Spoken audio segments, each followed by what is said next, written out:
कुरा सुन्दै सुन्दै गर्दाखेरि यो धरतीमा सबभन्दा काम नलाग्ने मान्छे हामी नै रहेछौँ जस्तो लाग्यो।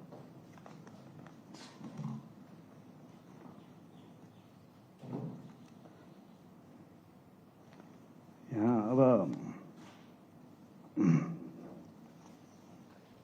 13 जना मान्छेले बोल्नुभयो, मिश्रित कुराहरू सबैसित आइसके।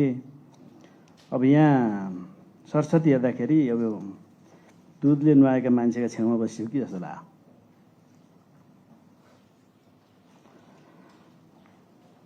अब यो उजुर परेपछि यहाँ आउने स्वाभाविक हो। हामी यो सम्मानका साथ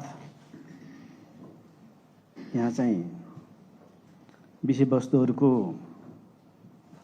का सम्बन्धमा उठेका विषयमा हामी आफ्नो जवाफ दिन आएको हो। यो हुर्मतै लिने किसिमको यो परिस्थिति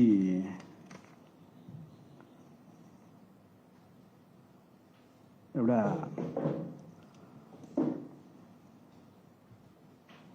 यो सभ्यताको हिसाबले पनि संसदीय कुराले पनि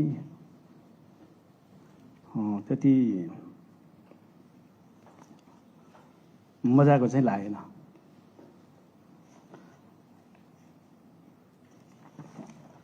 म एक एकमा जाउँला।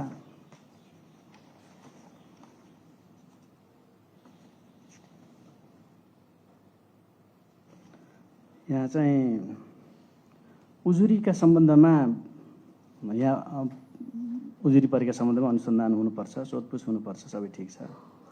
तर त्यसका पनि व्यवस्थित तरिकाहरू छन्। संसदीय अभ्यासका कुराहरूभित्र पनि हामी प्रहरी मात्रै होइन, यो कित्ताका हामी मुलुकी प्रतिपक्ष पनि होइन।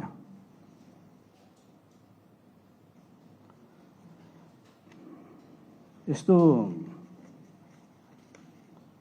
विषयवस्तु चाहिँ अत्यन्त महत्त्वपूर्ण हो, तर उठान कताको गयो जस्तो लाग्यो। यसले मैले सुरुमै निवेदन गरेका थिएँ, चुनाव त फेरि अर्को वर्ष पनि हुनुपर्छ। अब 11th आवरमा डिसिजन हुँदाखेरि त्यसैले कसैले गर्दै हुन्थ्यो भने हो। यसो लाग्छ कहिलेकाहीँ त यहाँ काम गर्नभन्दा सजिलो क्रान्ति गर्न छ।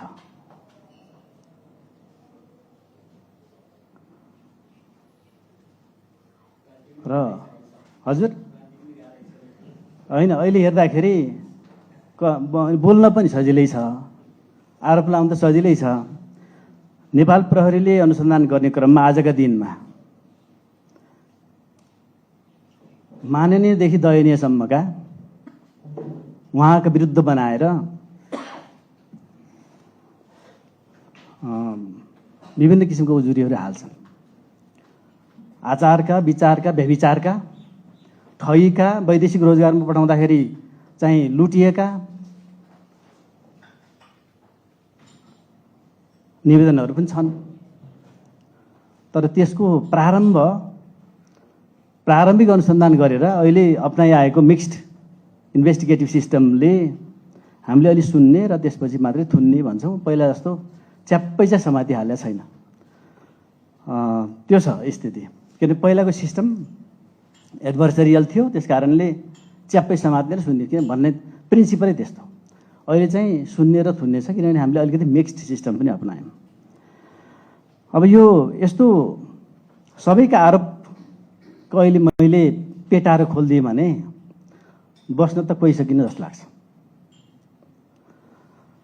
मलाई पनि थाहा छ साइबर ब्युरोमा कति अनुसन्धान गर्नुपर्ने विषय छन्, सिआइबीमा कति छन्, ती पनि यहीँ खोलौँ त्यो त होइन होला। ती सबै छन्। आरोप लाउँछ कसैले लाग्छ, र कस्तो मान्छेले उजुर दिएछ भन्ने पनि थाहा छ। यहाँ समितिको मर्यादाको खातिर पनि ती त सबै बोलिएन। एउटै व्यक्तिले 30 वटा जति धारावाहिक उजुरी दिइरहेछ, एउटै व्यक्ति विरुद्ध टार्गेटेड दिइरहेछ भन्ने त मैले यस अगाडि निवेदन गरेकै हो। तर त्यो व्यक्ति को थियो भन्नेतर्फ चाहिँ कोही गइएन। हामीलाई थाहा छ ती त्यसका शङ्काका घेरामा पर्ने मान्छेहरू पनि थाहा छ।